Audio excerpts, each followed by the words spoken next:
আমি এসব হুমকি ধামকিতে ভয় পাই না। কারণ ভয় পাওয়ার কিছু নাই। আমাদের জেনারেশনে এত সুন্দর স্পষ্ট ভাষায় হাদির মতো করে কেউ কথা বলতে শিখেনি। একাধিক অচেনা নম্বর থেকে হত্যার হুমকি পেয়েছেন ঢালিউডের আলোচিত নির্মাতা অনন্য মামুন। এক ফেসবুক পোস্টে এমনটা জানিয়েছেন এই নির্মাতা।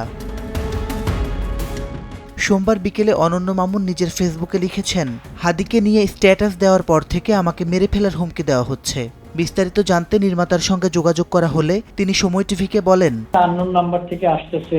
এখন এরা কারা, আদৌ কোনো দলীয় লোক নাকি আসলে তো ওইভাবে তো আর মেনশন করতে পারছি না। আমার পদক্ষেপ কি, আমি তো এইসব ফোন টোন কলকে এত প্রায়োরিটি দিই না। ভয় পাওয়ার কিছু নাই। যে সত্যি ওটা তো বলতেই হবে না।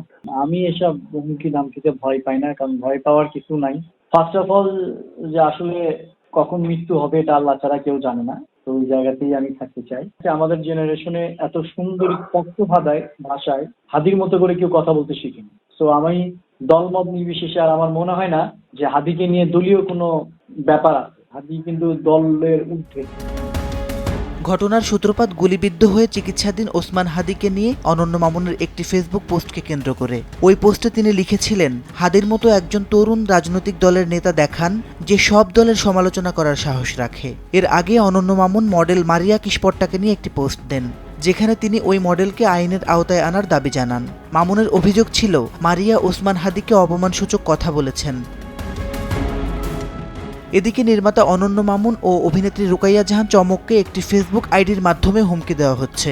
এরই মধ্যে চমকের ফোন নাম্বার ফাঁস করেছে ডাল্টন সৌভাতো হীরা নামের ওই ফেসবুক অ্যাকাউন্ট।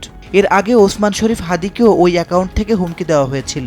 ওই অ্যাকাউন্টের এক পোস্টে লেখা হয়েছে, রুকাইয়া জাহান চমক বঙ্গবন্ধুর ৩২ নম্বরের বাড়ি ভাঙার পর কুৎসিতভাবে উল্লাস করে। তাকে যদি মিডিয়ার কেউ কাজে ডাকার চেষ্টা করেন তাহলে সেটা নিজ দায়িত্বে ডাকবেন। এই নব্য রাজাকারদের কাজে নেওয়ার ফলে আপনাদের নিরাপত্তা বিঘ্নিত হলে সেটার দায়িত্ব কারও না। মাসিদ রণ, সময় সংবাদ, ঢাকা।